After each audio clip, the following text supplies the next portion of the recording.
ரொம்ப மசாலாஸ்லாம் ஆட் பண்ணாமல் சிம்பிளாக கிராமத்து ஸ்டைலில் ஒரு பீர்க்கங்காய் கடையல் எப்படி செய்யுதுன்னு பார்ப்போமா?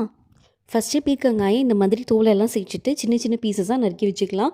இப்போ குக்கரில் ஒரு 30 சின்ன வெங்காயம், ஒரு 10 போல் பூண்டு, பச்சை மிளகாயை இந்த மாதிரி முனையில் நறுக்கிட்டு ஒரு 5-6 பச்சை மிளகாய், 2 பழுத்த தக்காளி சேர்த்துக்கலாம்.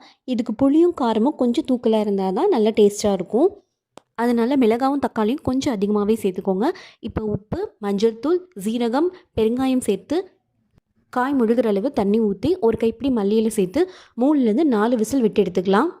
இப்போ பருப்பு மத்தோ இல்லை இந்த மாதிரி கரண்டி வச்சு நல்லா மசிச்சுட்டு தாளிப்பு சேர்த்துடணும். கிராமத்து ஸ்டைலில் சூப்பரான பீர்க்கங்காய் கடைகள் தயார். இதை மண் சட்டியில் செய்யும்போது இதோட டேஸ்ட் வந்து இன்னும் ரொம்பவே சூப்பராக இருக்கும்.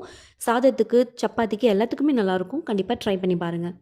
நம்ம ஸ்டார்டிங்கில் கட் பண்ண பீர்க்கங்காயோட தோலை வச்சு ஒரு சட்னி செய்யலாம். அதோட ரெசிபி வேணும்னா கமெண்ட்ஸ். ஃபார் வாட்சிங் மோர் வீடியோஸ்க்கு பிளேட் அண்ட் டேஸ்ட்டை ஃபாலோ பண்ணிக்கோங்க.